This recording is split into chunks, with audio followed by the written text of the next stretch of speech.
সাংবাদিকতা ক্ষেত্রে এবছর 21 পদক পাচ্ছেন শফিক রেহমান। শফিক রেহমান 1950 সালে তৎকালীন পাকিস্তানের পূর্ব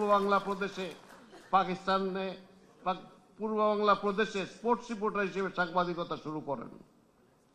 এরপর তিনি 1957 সাল থেকে লন্ডনে বিবিসির বিভিন্ন বিভাগে পর্যায়ক্রমে প্রায় 35 বছর কাজ করেছেন। 1971 সালের জুন মাসে তিনি লন্ডনে চলে যান এবং বাংলাদেশের স্বাধীনতা যুদ্ধের জন্য কাজ শুরু করেন। 1984 সালে তিনি সাপ্তাহিক জায়জা দিন পত্রিকা প্রতিষ্ঠা করেন, যা স্বৈরতন্ত্র বিরোধী ভূমিকার কারণে প্রবল জনপ্রিয় হয় এবং সাবেক স্বৈর শাসক জেনারেল হোসেন মোহাম্মদ এরশাদের আমলে দুবার নিষিদ্ধ হয়। সাপ্তাহিক জায়জা দিনকে 2006 সালে একটি জাতীয় দৈনিকে পরিণত করেন তিনি। 1993 সালে দেশের 14 ফেব্রুয়ারিতে ভালোবাসা দিবস পালনের সূচনা করেন। শফিক রেহমান জায়জা দিন ম্যাগাজিনের মাধ্যমে বাংলাদেশের সাংবাদিকতায় এক নতুন বাঁকের জন্ম দেন।